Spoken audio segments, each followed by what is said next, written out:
खचाखच भरे परिवार न्यायालय में उस दिन असामान्य भीड़ थी। लोग अपनी अपनी फाइलों में उलझे थे। वकील कानों में फुसफुसा रहे थे। पंखों की आवाज के बीच धीमी कानाफूसी तैर रही थी। तभी अचानक अवनी की आवाज ने पूरे कक्ष को चीर दिया। जज साहब, यह आदमी मुझे कभी मां नहीं बना सकता, यह नामर्द है। शब्द हथौड़े की तरह गिरे और कमरे में ऐसा सन्नाटा छा गया मानो समय थम गया हो। कटघरे में खड़ा आदित्य सिर झुकाए था। 5 साल पहले इसी स्त्री के लिए उसने अपने पिता की कठोर इच्छाओं के विरुद्ध जाकर विवाह किया था और आज वही स्त्री उसकी मर्दानगी पर सार्वजनिक प्रहार कर रही थी। यह केवल तलाक की सुनवाई नहीं थी, यह उसके अस्तित्व का खुलेआम विघटन था। आदित्य और अवनी का विवाह प्रेम से शुरू हुआ था। आदित्य एक मध्यम वर्गीय सिद्धांतवादी परिवार से था। उसके पिता रिटायर्ड कर्नल अजय प्रताप सिंह अनुशासन और वंश परंपरा को जीवन का अंतिम सत्य मानते थे। जब आदित्य ने घर में घोषणा की कि वह अवनी से विवाह करेगा तो घर में तूफान आ गया। हमारे खानदान की मर्यादा कोई खिलौना नहीं है, कर्नल साहब ने कहा था। पर उस दिन आदित्य ने पहली बार पिता की आंखों में आंखें डालकर उत्तर दिया था, प्यार अपमान नहीं होता पिताजी। और उसने अवनी का हाथ थाम लिया था। विवाह के शुरुआती 2 वर्ष सपनों की तरह बीते। किराए के छोटे से फ्लैट में भी उन्हें किसी महल की कमी महसूस नहीं होती थी। शाम की चाय, भविष्य की योजनाएं, बच्चों के नामों पर हंसी मजाक, सब कुछ इतना स्वाभाविक, इतना उजला था कि उन्हें लगता था जीवन ने उन्हें चुन लिया है। फिर धीरे धीरे रिश्तेदारों की मुस्कानें प्रश्नों में बदलने लगीं। अभी तक कोई गुड न्यूज नहीं? डॉक्टर को दिखाया क्या? ये वाक्य घर की दीवारों से टकराकर भीतर उतरने लगे। पहले दोनों हंसकर टालते रहे, फिर जांच करवाई गई। अस्पताल के केबिन में बैठे डॉक्टर ने जब रिपोर्ट सामने रखी तो आदित्य की हथेलियां पसीज गईं। डॉक्टर की आवाज पेशेवर और शांत थी। आपका प्राकृतिक रूप से पिता बनना अत्यंत कठिन है। शब्द छोटे थे पर उनका असर प्रलय जैसा था। आदित्य को लगा जैसे उसकी छाती के भीतर खंजर धस गया हो। वह अवनी की ओर देखता रहा, मानो उसकी आंखों में सहारा ढूंढ रहा हो। पर वहां घबराहट थी, फिर मौन और धीरे धीरे एक ठंडी दूरी। शुरुआती दिनों में अवनी ने कहा था कि सब ठीक हो जाएगा, विज्ञान आगे बढ़ चुका है। पर जब डॉक्टर ने डोनर की संभावना बताई तो अवनी की भौहें तन गईं। मुझे किसी और का खून नहीं चाहिए, उसने स्पष्ट कहा। गोद लेने का सुझाव आया तो उसने ना में सिर हिला दिया। मैं अपना बच्चा चाहती हूँ। आदित्य समझाने की कोशिश करता रहा कि माता पिता होना केवल रक्त का रिश्ता नहीं होता, लेकिन अवनी के भीतर मातृत्व की कल्पना केवल जैविक सत्य से जुड़ी थी। धीरे धीरे उनके बीच की बातचीत कम हो गई। एक ही घर में रहते हुए भी वे 2 अलग अलग द्वीप बन गए। अंततः एक दिन अवनी ने तलाक की अर्जी दायर कर दी। अदालत में बोले गए उसके शब्दों ने आदित्य की आत्मा पर अंतिम प्रहार किया। तलाक हो गया। अदालत की सीढ़ियों से उतरते समय आदित्य ने पिता की ओर देखा। उसे लगा शायद इस टूटन में पिता का कंधा मिल जाएगा। पर कर्नल अजय प्रताप की आंखों में निराशा थी। तुम हमारे वंश की अंतिम कड़ी थे, उन्होंने कठोर स्वर में कहा, और तुमने उसे भी तोड़ दिया। यह वाक्य आदित्य के कानों में देर तक गूंजता रहा। उस रात वह अपने खाली फ्लैट में लौटा तो घर की हर वस्तु उसे व्यंग करती प्रतीत हुई। सोफे के कोने में अब भी अवनी की पसंद का कुशन रखा था। दीवार पर उनकी शादी की तस्वीर टंगी थी। उसने तस्वीर उतार दी, पर स्मृतियां कैसे उतारता। दिन बीतते गए पर भीतर का अंधेरा गहराता गया। उसे लगने लगा कि एक मेडिकल रिपोर्ट ने उसकी पूरी पहचान निगल ली है। समाज की फुसफुसाहटें उसे चुभती थीं। अंततः एक रात उसने निर्णय लिया कि अब और नहीं। वह शहर की सीमा पार कर सुनसान सड़क पर निकल गया। बारिश की महीन बूंदें गिर रही थीं। सड़क पर पीली रोशनी तैर रही थी। वह रेलिंग के पास खड़ा होकर नीचे बहती नदी को देख रहा था। तभी उसे झाड़ियों की ओर से एक धीमी सी कराह सुनाई दी। पहले उसने सोचा भ्रम होगा, पर आवाज फिर आई, इस बार स्पष्ट, असहाय। वह अनायास उस दिशा में बढ़ गया। झाड़ियों के पीछे एक गंदे कपड़े में लिपटी नवजात बच्ची पड़ी थी।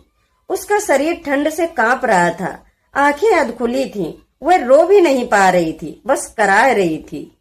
उस क्षण आदित्य के भीतर कुछ बदल गया। वह मरने आया था, पर यहाँ एक जीवन उससे सहायता मांग रहा था। उसने बच्ची को उठाया, सीने से लगाया। उसके छोटे से हाथ ने अनजाने में उसकी उंगली पकड़ ली। आदित्य की आंखों से आंसू बह निकले। उसे पहली बार लगा कि शायद वह अधूरा नहीं है, शायद अधूरापन केवल उसकी सोच में था। उसने पुलिस में सूचना दी, अस्पताल ले गया। कई दिनों तक किसी ने बच्ची पर दावा नहीं किया। अंततः कानूनी प्रक्रिया पूरी कर उसने उसे गोद ले लिया। उसने उसका नाम रखा आर्या। शुरू के दिन कठिन थे। ऑफिस, घर, बच्चे की देखभाल, सब कुछ अकेले संभालना आसान नहीं था। रात रात भर जागना, बुखार में घबराना, दूध बनाना सीखना, इन सब ने उसे थका दिया। पर हर सुबह आर्या की मुस्कान उसके भीतर नई ऊर्जा भर देती। जब उसने पहली बार पापा कहा तो आदित्य को लगा जैसे संसार ने उसे फिर से स्वीकार कर लिया हो। उधर अवनी के हिस्से में एक अजीब सी खाली जीत।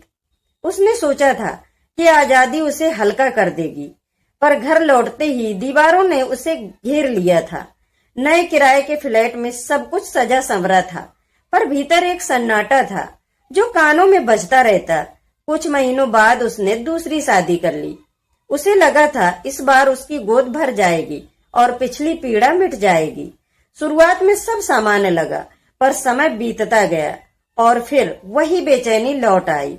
जांचें हुई। इस बार रिपोर्ट ने जो कहा वह उसके पैरों तले जमीन खिसका देने वाला था। समस्या उसके शरीर में भी थी। डॉक्टर ने शांत स्वर में बताया कि उसकी भी गर्भधारण की संभावना अत्यंत कम है। उस दिन अस्पताल की कुर्सी पर बैठी अवनी को पहली बार अदालत में वह दृश्य याद आया। आदित्य का झुका हुआ सिर, उसकी आंखों से आंसुओं का गिरना और अपने ही मुंह से निकले वे कठोर शब्द।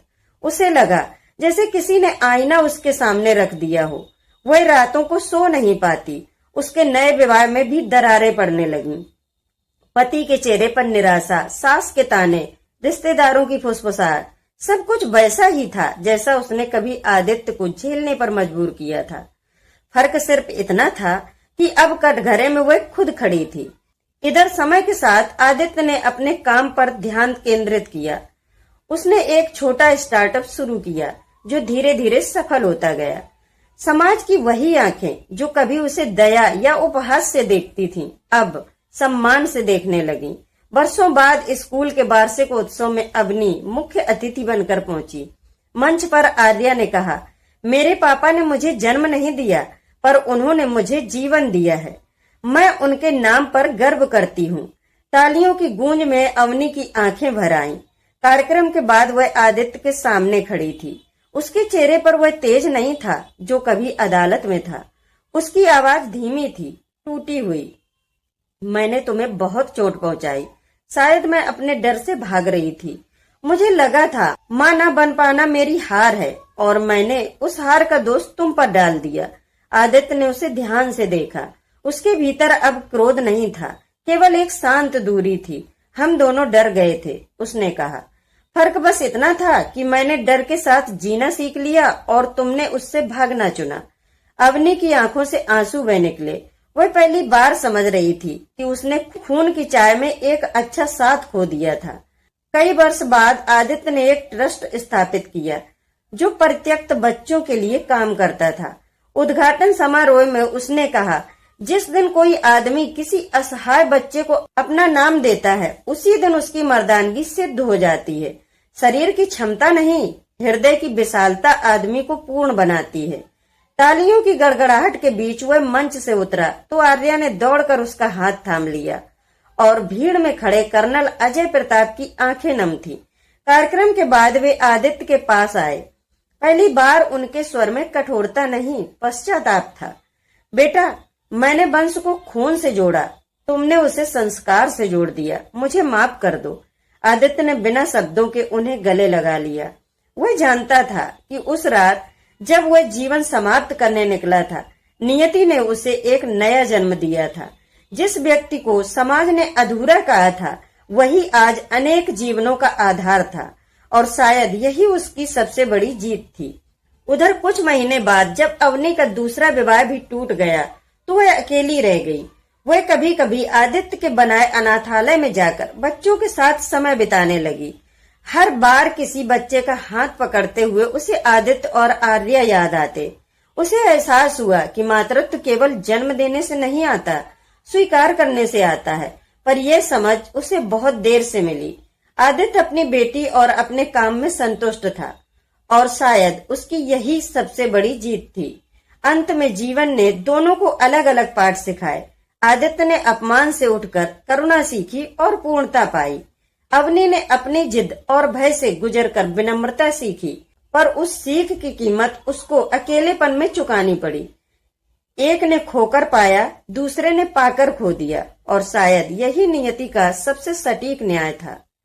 तो कैसी लगी कहानी, कमेंट में अपनी राय जरूर दें और आपके अपने YouTube channel Tara the story teller को सब्सक्राइब करना ना भूलें। धन्यवाद।